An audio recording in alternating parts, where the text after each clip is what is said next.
Everybody's got these stupid barriers they put in their own head. You got to resist those goddamn things because they don't do you any good, and they certainly define the potential for your future in a negative way. It's not self-serving, and it's not even real. This idea that there's no way to get past the starting block today is just ludicrous. It's crazy. And it's just this poor thinking. And people that are trapped in bad situations, one of the problems is you feel like this is your future. You feel like and you can't get out of that. There's no hope. There's no light at the end of the tunnel. There's no rainbow. And if you feel like that, that alone can be incredibly defining and limiting. But the truth is that none of them matter. The truth is, if you want to build something in your life, then you have to remember what Mark Twain said. You have to get started, because at the end of the day, that is literally the only thing that's holding you back. You're not moving. And once you get the simplicity of that, once you understand, then you could act right now.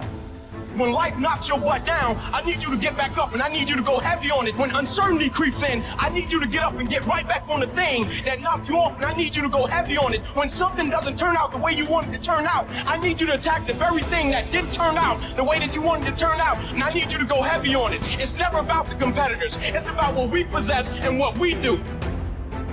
It's relentlessness, man. It's pushing past barriers. It's every time you get somewhere, it's wanting to go to the next level. You guys are entitled to what you're entitled to is an opportunity to show up and be your best. While other people are giving up, feeling like victims, feeling powerless, becoming negative, turning on each other rather than to each other, feeling that they can't make it. Be ye not conformed to this world, but be ye transformed by the renewing of your mind with the mindset of that it's possible that we can save this generation. It's possible that we can create new industries, a new economy. It's possible that I can find a new profession, a new job. It's possible I can create a new life.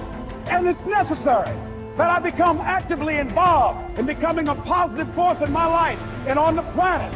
And it's me, yes, it's you, it's all of us, pulling together, working together to create this brand new future. And it's going to be hard. Easy is not an option. But if it's hard, we will do it hard. Whatever is required to snatch victory from the jaws of defeat. And it's worth it, yes. It's worth whatever we have to do. And once we know that, it is done. It is done. It is done.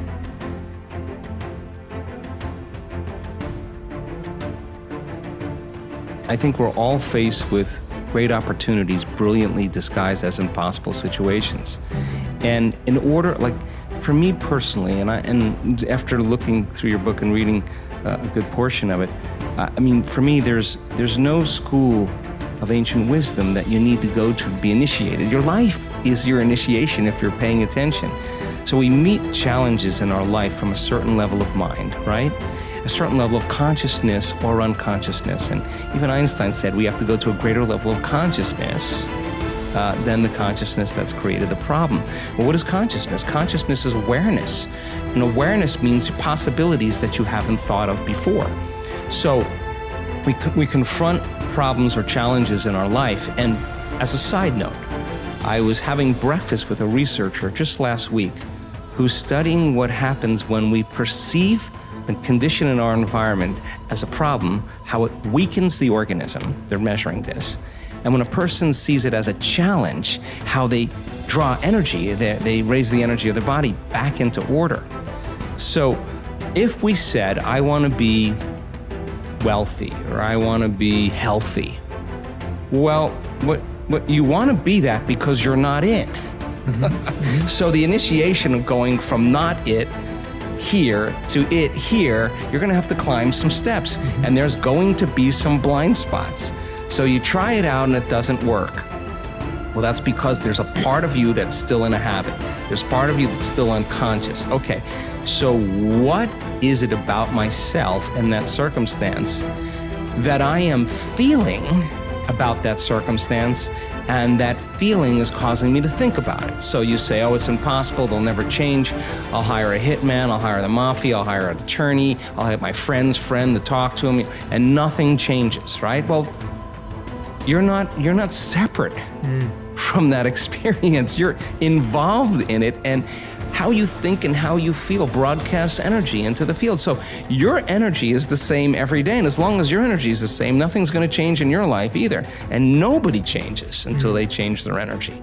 So then, what piece of knowledge, what piece of information, what would love do? What would greatness look like? Okay, I don't know. All right, well, certainly somebody in history has faced this problem. Don't get on Facebook and say, does anybody have any answers? Go look it up and study and read and learn. You'll own it. And you'll say, wow, that person that was wealthy, they failed 500 times. Yeah. Well, hell, I had the wrong view of wealth. Okay, then failure's not a thing. I got to overcome failure. Well, yeah, just climb the step. Yeah. Okay, I'm reacting to that circumstance with the same emotion. That emotion is firing the same thoughts. I'm broadcasting the same energy into the field. If I were facing that circumstance and situation again with that person, that circumstance, what do I learn from that circumstance? How could I do it differently the next time? Find out a solution and rehearse it. Install the circuitry so when you get in the circumstance, you're not going to respond in an automatic habituation. Yeah. Now you're at a greater level of consciousness. Now you're looking at possibilities that you weren't looking at before because you were unconscious. Now, that process of trial and error is so important in the spiritual path. How many times do we have to forget before we remember? And then we remember and we forget again. And it takes constantly remembering until we stop forgetting. And when we get to that point, now we're conscious. Now there's wisdom. And wisdom is the memory of the experience without the emotional charge. Now you're ready for the new adventure. So then people draw conclusions and say, oh, it's that person that ripped me off. It's that person that what? Now you don't create your reality? Oh, you only create your reality when things are good. No, well, somehow you got to tango through this. Somehow your objectivity in not reacting emotionally is going to change the energy of how you address this situation. Now, first off, I'd like you to stop telling yourself that you're a born procrastinator or you're naturally a lazy person. It's not true. You were not born that way.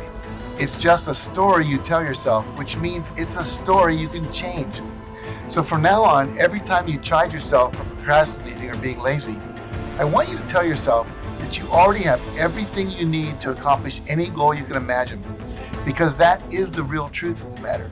I would have stopped being afraid sooner and earlier that greatness and abundance and wild success was available to someone that looked like me, someone that came from my background, someone that had my educational foundation, which was I'm functionally dyslexic.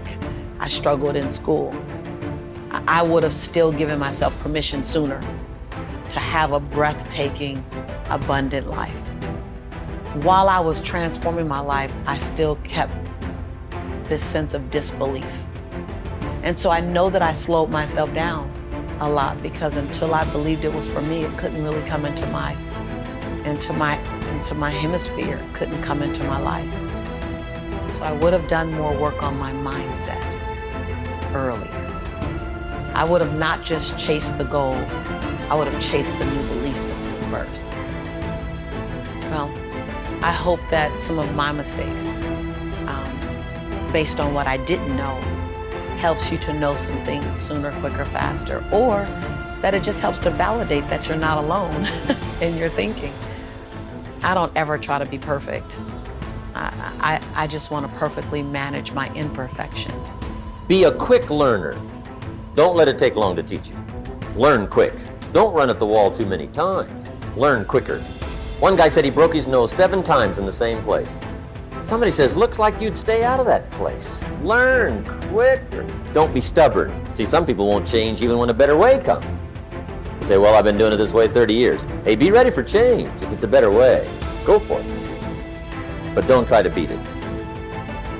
Better have a valued goal, because otherwise you can't get any positive motivation working out. And so the more valuable the goal, in principle, the more the micro processes associated with that goal start to take on a positive charge.